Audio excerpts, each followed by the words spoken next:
Alô, galera goiana! Alô, galera esmeraldina, aquele abraço. Sejam bem-vindos ao Futebol 62, o jornalismo esportivo do século XXI. O Goiás encerrou a sua participação no primeiro turno do Campeonato Brasileiro e é sobre isso que nós vamos falar nesse vídeo, né?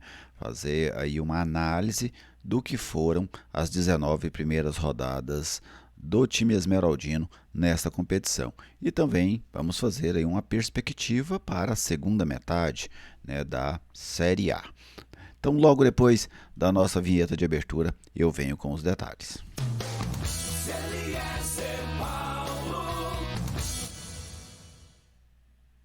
Estou aqui no Futebol 62 e com alegria recebo a sua visita. Seja bem-vindo ao canal. É uma satisfação contar com a sua audiência. Se você ainda não é inscrito, te convido a se inscrever. Ajude a gente a fortalecer esse espaço que é totalmente dedicado ao futebol goiano. Deixe aquele like aí para prestigiar o nosso trabalho e fique completamente à vontade para fazer o seu comentário, para fazer a sua participação. Ela é sempre muito bem-vinda aqui no canal. Tá bem? Este vídeo tem um oferecimento da Viegas Printer Locação de Impressoras. Você precisa de uma impressora, precisa de um computador para o seu negócio, para a sua residência. Fale com a Viegas Printer que ela tem o equipamento ideal para a sua necessidade. Viegas Printer atende em qualquer lugar do nosso estado. Os consultores te atendem pelo 99143 7700. Bem, o Goiás encerrou sua participação no primeiro turno. Vamos conferir primeiro quais foram os dados, né, a campanha alviverde nesta competição. Aí estão 19 jogos com 6 vitórias, 4 empates e 9 derrotas. O Goiás marcou 18 gols, sofreu 27 e tem um aproveitamento de 39%. O Goiás ocupa a 15ª colocação com 22 pontos. Vários jogadores são os artilheiros do Goiás nesse Brasileirão até agora. O Bruno Melo, o Guilherme Marques, o João Magno, o Maguinho, o Matheus Peixoto, que inclusive já deixou o clube, e o Lucas Alter. Cada um deles marcou 2 gols. Então essa aí a campanha do Goiás até agora no Campeonato Brasileiro. Eu quero mostrar aqui para vocês, até jogo a jogo, né, para a gente construir como é que o Goiás se saiu nesta competição. Aí está, aí em cima os dados, né, os mesmos que eu apresentei para vocês, o número de jogos, vitória, empates, derrotas, etc. Aqui embaixo, em verde, são as vitórias, cinza os empates, vermelhos as derrotas. O Goiás começa com a derrota para o Atlético Paranaense 2-0, depois vence o Corinthians 3-1, 3 derrotas consecutivas para o Internacional, o Palmeiras e o Flamengo, depois uma vitória contra o Botafogo. Outra sequência de 4 jogos sem vencer. O Goiás sempre vinha tendo essas sequências, observe. Foram 3 derrotas, depois 2 derrotas e 2 empates. Aqui essas 2 derrotas e 2 empates. Empate com o Bahia, derrota para o São Paulo, derrota para o Cuiabá, empate com o Fluminense. Outra vitória, que foi contra o Vasco. Mais uma sequência de 4 jogos sem vencer. Derrota para o Bragantino, derrota para o Coritiba, derrota para o Santos. E um empate contra o Atlético Mineiro. E aí, na sequência, esse que é o melhor momento do Goiás, né? Uma vitória sobre o Cruzeiro, um empate com o Grêmio, uma vitória sobre o Fortaleza e uma vitória sobre o América Mineiro. Então, essa campanha do Goiás ao longo deste primeiro turno, né? Jogo a jogo, para você acompanhar.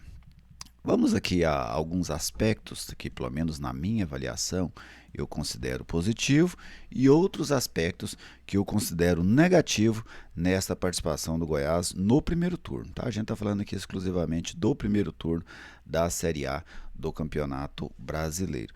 Lógico que os aspectos positivos do Goiás eles estão muito atrelados a essa reta final. Porque se a gente observar, nas 14 primeiras rodadas, o Goiás fez 11 pontos. Nas últimas 5 rodadas, o Goiás fez os mesmos 11 pontos. Né? Então, o Goiás, nessa sequência invicta que ele vem agora, de 5 jogos, 3 vitórias e 2 empates, o Goiás dobrou a sua pontuação. Né? Em praticamente 1/3 dos jogos que ele havia feito anteriormente, 14 jogos, o Goiás conseguiu dobrar a sua participação. Então, pontos positivos que eu observei nessa equipe, essa consistência defensiva na reta final.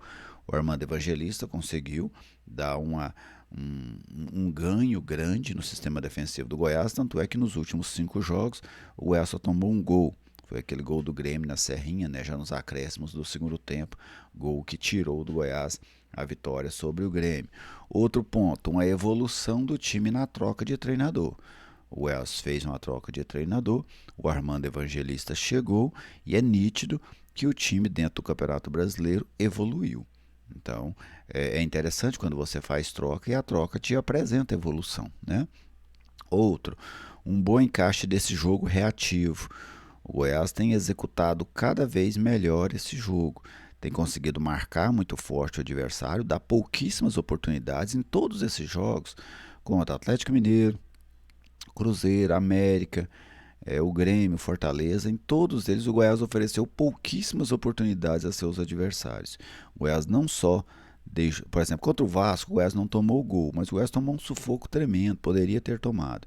Nesses 5 jogos, o Goiás tomou o gol do Grêmio, mas em todos eles o Goiás deu pouquíssimas oportunidades, permitiu que os adversários criassem pouquíssimas oportunidades, e alguns bons adversários, como o Atlético Mineiro e o Grêmio. Outro ponto, o Goiás favorável, o Goiás vem tendo uma participação muito fiel do seu torcedor, né, nos jogos da Serrinha. O torcedor tem quase sempre lotado o estádio e isso cria uma atmosfera bastante positiva. E mais um ponto positivo, o Goiás tem sido um excelente visitante, né, dentro da sua realidade no campeonato, né. Nós não vamos comparar aqui com os times que lutam pela Libertadores, mas dentro da realidade do Goiás, que é a luta para a fuga do rebaixamento, o Goiás tem neste momento a 9ª posição como visitante. Sem dúvida, uma posição bem acima daquela que o time ocupa na tabela geral. Então, o Goiás tem sido um bom visitante. Vamos aos aspectos negativos do Goiás neste primeiro turno do Campeonato Brasileiro. O início fraco, e foi um início muito fraco. O Goiás perdeu 4 das 5 primeiras partidas, né, e depois ganha uma, engata mais uma sequência de 4 jogos sem vencer. Então, se a gente pega dos primeiros 9 jogos, o Goiás só ganhou 2. Então isso criou muitas dificuldades. Depois o Goiás engata outra série, depois de uma vitória, mais 4 jogos sem vencer. Então o Goiás, basicamente, a cada vitória que ele tinha, ele passava 4 jogos sem vencer. E isso é um início muito ruim, que inclusive colocou a equipe numa situação desesperadora dentro dessa Série A. Outro ponto também muito vinculado às primeiras 15 rodadas, às primeiras 14 rodadas. Um Goiás com um desempenho ofensivo muito ruim, segue sendo ruim, mas já não é tão ruim como era lá atrás, e com um péssimo sistema defensivo, tomando acima de 1,5 gols por jogo. Muitas vezes o Goiás fazia gols e não conseguia buscar resultado, como diante do Santos, que o Goiás fez 3 gols e não somou nenhum ponto dentro do jogo, né? O baixo aproveitamento dentro de casa, o Goiás tem a 16ª campanha dentro de casa, até agora o Goiás não é um mandante competente, melhorou um pouquinho nessas 2 últimas rodadas, mas precisa evoluir bastante. Chegou a ficar quase 3 meses sem ganhar um jogo na Serrinha, né? Sem dúvida, isso é algo que incomoda. A falta de um artilheiro, o Goiás não tem um jogador definidor, não tem aquele jogador em quem você pode confiar, como tinha, por exemplo, no Pedro Raul no ano passado. Eu nem falo de você ter um jogador no nível do Pedro Raul, mas pelo menos com um desempenho mais satisfatório, que o Goiás tivesse alguém aí com 5, com 6 gols, pelo menos nessa Série A. E o Goiás não tem alguém sequer que fez 3 gols. E muitos dos gols do Goiás marcados por defensores, né? Marcados pelo Lucas Alter, pelo Bruno Melo, pelo Maguinho, todos jogadores da linha defensiva. Outro, os pontas do Goiás têm baixo rendimento. Eles vivem de alguns lampejos, mas o rendimento é baixo, até mesmo destes que chegaram agora na janela de transferência. Outro ponto muito complicador, a situação dos laterais reservas, né? Os reservas de Maguinho e Sander, no caso Bruno Melo, Apodi, Hugo, jogadores de baixo rendimento, né? Jogadores inclusive que os adversários exploram bastante. E um outro aspecto, os vários erros de arbitragem, né? O Goiás foi muito, lógico que o Goiás não tem uma culpa disso, mas isso reflete no desempenho em grande parte negativo neste primeiro turno. Então isso é basicamente o que eu vi dessa campanha, dessa participação do Goiás no primeiro turno. Agora vamos falar um pouquinho da perspectiva para o retorno. O Goiás agora tem um foco só no brasileiro, né? Já saiu da Copa Sul-Americana e pode focar só no brasileiro. Muitas das vezes o Goiás vai estar de folga quando adversários estarão jogando, né? Seja pela Sul-Americana, seja pela Libertadores ou até mesmo pela Copa do Brasil. Outro ponto, o Goiás já fez mais da metade da pontuação necessária. Eu estou vendo o pessoal trabalhar muito aí com a questão de 45 pontos, é um exagero falar em 45 pontos. Quero até mostrar aqui para vocês as últimas posições aqui do Campeonato Brasileiro. Olha só, você tem ali o 17º Santos, o Santos tem 32% de aproveitamento. 32%. Você tem o Bahia que está fora da zona do rebaixamento neste momento com 32%. Ou seja, eles estão 6% abaixo do que a média de um ponto por jogo. Se você fizer 38 pontos no campeonato, o que seria um ponto por jogo, você chega a 33%. Então essas equipes estão numa média abaixo de um ponto por jogo, né? Tanto que foram 19 jogos e eles têm apenas 18 pontos. A tendência é que esse número cresça um pouco neste retorno, mas vai ficar longe de se chegar a 45 pontos, né? Porque com 45 pontos você vai ter na margem, na faixa aí de 44% de aproveitamento. Eu imagino que quem chegar a 45 pontos, a tendência é que conquiste uma vaga na Copa Sul-Americana. Então, se a gente levar por esse lado, o Goiás que já tem 22 pontos, o Goiás já fez mais da metade da pontuação que ele precisa para se manter na Série A. Eu acredito que nesse ano, entre 40 e 41 pontos serão suficientes para manter uma equipe, talvez até menos. Mas vamos trabalhar aí nessa faixa de 40 a 41. Se for 40, o Goiás precisaria de 18 pontos no retorno. Se for 41, precisaria de 19. A evolução defensiva é um aspecto que causa otimismo, né, para esse retorno. O time é organizado, o Goiás se organizou como time, tem uma ideia fixa, não tem muita capacidade para variação, né? Se esse time precisar propor jogo, ele tem muitas dificuldades, isso ficou muito claro naquele jogo contra o Estudiantes aqui no estado de Serra Dourada, mas ele atingiu um nível interessante de organização. E eu normalmente comento aqui com vocês, time organizado não cai. Então, se o Goiás conseguir manter essa organização tática, a tendência que ele seja um forte concorrente a permanecer na Série A. Agora, alguns aspectos que eu penso serem preocupantes. É, é um time que tem um elenco com pouca reposição, né, poucos jogadores de qualidade na reposição. Até citei a questão dos laterais, os pontas também. Muitos times de camisa nessa reta final, equipes de SAF, né? O Bahia é um SAF, o Vasco muita camisa, o Santos nunca foi rebaixado, então o Coritiba agora é uma SAF, né? O Vasco, um time também de muita camisa, então assim, basicamente quem está atrás do Goiás, com exceção, são todos times ou de SAF ou tradicionais.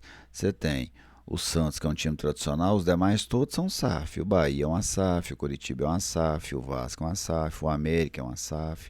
Então são equipes que têm dinheiro para investir em grandes bichos, talvez até contratar jogadores sem contrato. Todas são situações preocupantes.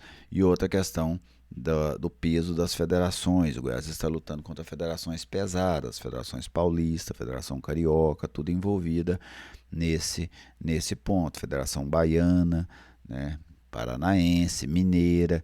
Então são federações mais poderosas, a baiana talvez mais ou menos no mesmo nível do nosso, mas as outras todas são federações mais poderosas do que a goiana, e isso na reta final pesa e pesa muito, né? Então o Goiás tem que conseguir se distanciar desse bloco, né? Em que pese não seja fácil, mas tentar se distanciar desse bloco, se juntar mais ali a Fortaleza, Cruzeiro, Corinthians, para não entrar na reta final sendo o alvo direto desses times, porque aí a situação pode se complicar. Mas para mim o Goiás melhorou muito a sua perspectiva, a sua possibilidade de permanência na Série A. Até a 14ª rodada ali, o Goiás era um candidato muito, mas muito forte ao rebaixamento. E agora eu tenho para mim que o Goiás conseguiu, nesses 5 jogos de invencibilidade, nessa pontuação muito boa de 11 pontos dos últimos 15 disputados, o Goiás se fortaleceu nessa briga. Para mim tá na briga ainda. Já vi gente descartando risco de rebaixamento, eu acho isso uma loucura. O Goiás segue na briga contra o rebaixamento. Só que agora eu vejo que o Goiás tem mais chances de escapar do que tinha 5 jogos. Né? Mas o Goiás, sem dúvida, ainda faz parte daqueles times que lutam para fugir do rebaixamento. Tá bem? Então, torcedor, basicamente é isso. E você fica à vontade, né, para fazer aí a sua análise. Pode concordar, discordar, fica à vontade. O espaço aqui é muito democrático. Tá bem? Um grande abraço a todos vocês. Muito obrigado pela audiência. Fiquem todos muito bem e até o próximo vídeo.